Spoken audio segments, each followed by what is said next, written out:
Un grande successo per i Calandra e Calandra con Siciliano tipo strano, diventerà anche un film. Peppe Calandra, spiegaci un pochettino anche le fasi di questo lavoro. Comunque ci hanno chiamato da Napoli, è una grossa produzione che si chiama Rica Film e che ha varie sedi dislocate in tutta Italia e anche in Europa e ci ha comunicato che voleva eventualmente mettere in atto e trasformare la nostra canzone, il nostro video anche in un film.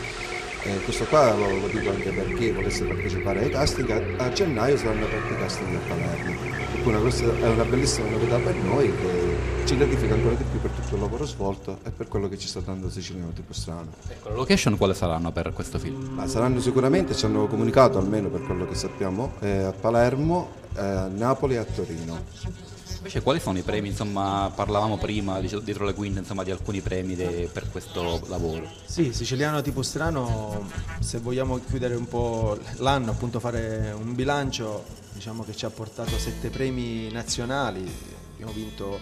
a Gravina, a Catania, a Cinisi, ad Alcamo, a Roma, a Taranto, è stato premiato con tutte le forme immaginabili e possibili, miglior fotografia, miglior sceneggiatura, miglior videoclip, miglior canzone siciliana. Quindi riteniamo che sia uscito fuori un buon prodotto perché, ripeto, vincere in Sicilia può essere magari più facile accattivandosi appunto le simpatie con questa canzone, però andare a vincere a Roma, a Taranto e a Gravina vuol dire che comunque anche il videoclip è piaciuto. Questo sicuramente ci dà ancora forza per realizzare fra l'altro un nuovo video che nascerà molto presto in collaborazione con il comune di Castelvetrano, che ha deciso appunto di collaborare in questa nuova produzione perché abbiamo fatto una nuova canzone appunto che si chiama Canzone d'amore, un nuovo inedito scritto sempre dai Calandra e Calandra, e il comune di Castelvetrano a cui abbiamo fatto sentire comunque questa canzone è piaciuta tantissimo e è uscita fuori l'idea quella di realizzare appunto un videoclip avvalendoci della collaborazione del corteo storico di Santa Rita, quindi ci saranno oltre 200-250 figuranti in abiti tradizionali del Cinquecento, sarà girato all'interno del centro storico di Castelvetrano e credo anche all'interno del parco archeologico di Selinunte, quindi un modo anche nuovo per mettere in evidenza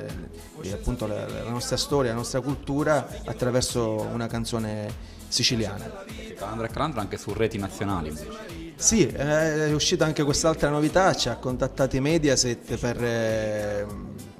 il Siciliano tipo strano, abbiamo inviato appunto il video e ci hanno comunicato che è stato inserito nel nuovo programma di Italia 1 di Daniele Bossari, che partirà il 25 notte, ma comunque l'indomani il 26 sarà in replica per diversi giorni e diverse fasce orarie, e quindi diciamo questa non ce l'aspettavamo come chiusura d'anno, va sicuramente bene perché comunque Rete Mediaset o Italia 2 è sempre un canale nazionale, quindi speriamo possa accadere anche qualcosa di più. Ecco ragazzi, siamo alla vigilia di Natale, un augurio per i nostri telespettatori. Certo, cogliamo l'occasione, facciamo assieme augurare buone feste da parte dei Calandra e Calandra e dico sempre continuate a seguirci, grazie. Canto canzone